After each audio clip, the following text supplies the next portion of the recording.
Madam, আপনাকে arrest করা হচ্ছে। কেন, কোন অপরাধে? আপনার কাছে জাল নোট ছাপানোর যন্ত্র পাওয়া গেছে। তা জাল নোট কি পেয়েছেন? না, জাল নোট তো পাইনি। খালি যন্ত্র থাকলেই আমি অপরাধী? হ্যাঁ, যন্ত্র থাকলেই অপরাধী। আমিও আপনার নামে রেপ কেস দেব। ও মা, কেন? আপনার কাছেও রেপ করার যন্ত্র আছে। ঘুম থেকে উঠেই মোবাইল চালানো শুরু করছো, তোমাকে দেখে ছেলে কি শিখবে? আচ্ছা ঠিক আছে, এই যে ফোন রেখে দিলাম। আশেপাশের ভাবিদের দেখা বন্ধ করো, ছেলে তোমাকে দেখে কি শিখবে? 1 মিনিট। আচ্ছা বাবা, তুমি বলো এই পর্যন্ত তুমি আমাকে দেখে কি শিখছো? তোমাকে দেখে এটাই শিখেছি, জীবন আর দায় করে বিয়ে করবো না কোনোদিন।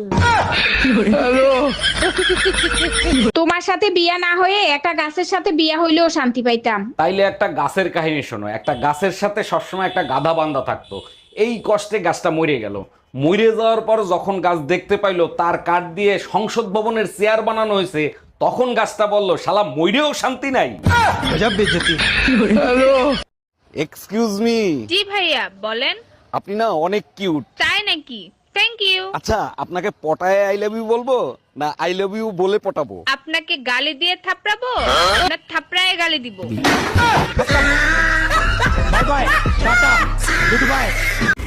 বলছি, এইটা কি ঝুনঝুনি পোদ্দারের বাড়ি? না না, ঝুনঝুনি পদ্মার 3 বছর আগে এই বাড়িটা আমাকে বিক্রি করে দিয়ে তো চলে গেছে। সে তো এখন এখানে থাকেনি। কিন্তু ভাই তুমি কে? ঝুনঝুনি পোদ্দারের নামে একটা পার্সেল ছিল, পার্সেল দিতে আসছি আমি। আসলে আমার নামে ঝুনঝুনি পদ্মার। আসলে আমি ভাবছিলাম তুমি কিস্তিওয়ালা, লোনের টাকা আনতে আসছো। বলছি, এইটা কি ঝুনঝুনি পোদ্দারের বাড়ি? না না, ঝুনঝুনি পদ্মার 3 বছর আগে এই বাড়িটা আমাকে বিক্রি করে দিয়ে তো চলে গেছে। সে তো এখন এখানে থাকেনি। কিন্তু ভাই তুমি কে? ঝুনঝুনি পোদ্দারের নামে একটা পার্সেল ছিল, পার্সেল দিতে আসছি আমি। আসলে আমার নামে ঝুনঝুনি পদ্মার। আসলে আমি ভাবছিলাম তুমি কিস্তিওয়ালা, লোনের টাকা আনতে আসছো। এই বলো তো, তোমার কোন এমন জিনিস যা তুমি ছাড়া কেউ দেখতে পাবে না? আমি ছাড়া কেউ দেখতে পাবে না? না কত কিছুই তো আছে আমি ছাড়া দেখতে পাবো না।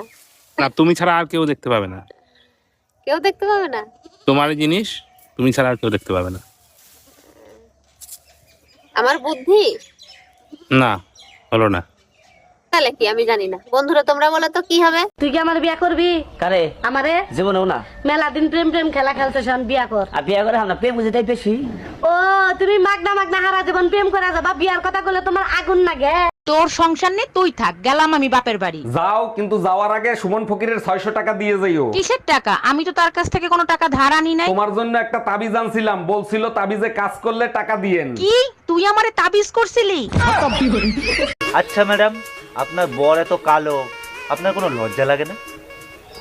ও কালো তাই কি হয়েছে? ও যেমনই হোক না কেন, ওকে তো ভগবানই বানিয়েছে। 2-3 বার বিষ দিয়েছি, মরতেই চাই না। এটা কথা শালা কাটা কোথাকার। আর যদি কোনোদিন আমাকে বলতে আসি না, দেখবি তো খবর আছে, ঝাঁটাই করে তোর মুখে মারবো যত সব। এই লোকটা শুধু এখানে দাঁড়িয়ে থাকে, কাজ সময় নেই, কাজ যাবে না কিছু না। শোনো না, আমার অপারেশন করতে ভয় লাগতেছে, যদি কিছু হয়ে যায়। হ্যালো অরুণদা, 2 লাখ টাকা দিয়ে নাকি বৌদির অপারেশন করতেছেন? এত টাকায় তো আপনি নতুন আরেকটা বিয়ে করতে পারতেন। সি সাগরদা, আপনি বন্ধু নামের কলঙ্ক। এই কথা আপনি আগে বলবেন না। অর্ধেক টাকা তো আমি জমা দিয়ে ফেলাইছি। আগে তোরে মার্ডার করব, তারপরে আমি অপারেশন করব।